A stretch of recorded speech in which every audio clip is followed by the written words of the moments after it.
take its first tentative steps into the punk music scene that was building around clubs like Max's Kansas City, Club 82, and CBGB. The thing about Blondie, the band, that you have to understand in the early days of CBGBs is that they suck. We were a joke. We were a joke. Total joke.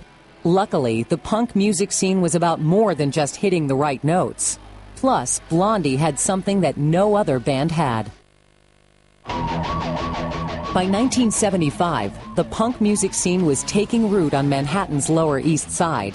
It was here that the members of Blondie lived and rehearsed together, right in the middle of the action. Blondie was actually among the very first bands to play CBGBs. The roots of punk, if they're at CBGBs, New York punk.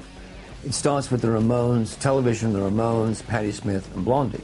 In 1973, Hilly Crystal, a local club owner, established a new club, CBGB, in the Bowery area of New York. The initials stood for Country, Bluegrass, and Blues, the types of music he initially intended to present until he had a revelation. When I saw there were so many bands that wanted to do their own thing, I said, this is what you have to do. I said, you can't play any other music but your own. I mean, you can play one or two songs, but predominantly your own music. And that's what the place is for. Hilly had no idea what he was doing in the beginning. It just happened. It just like, oh, I'm going to have country bluegrass. And all of a sudden, Television, the Ramones, all these people show, can we play Tuesday? Can we play Wednesday? And he had nothing else to fill it, and of course we did. New York, here in 1974, in this particular place, was the birth of punk rock. Whether you like it or not, it extended all over the world. It's a very small club, so it wasn't a place where anybody was really going to make a lot of money. It was a showcase, and they had a good sound system, so people wanted to play there.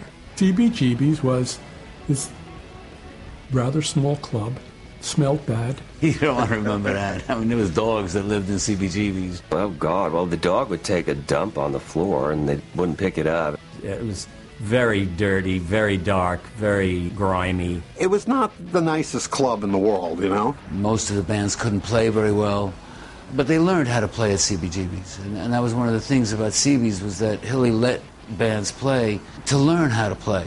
People were not being so pretentious about the music. We weren't worrying about how great of a musician you were. It's more how much gusto you had and how you were able to go out there and express yourself. It was a time when the music per se and hitting each note correctly stopped mattering. Blondie was not thought of as being especially interesting. They weren't doing anything new.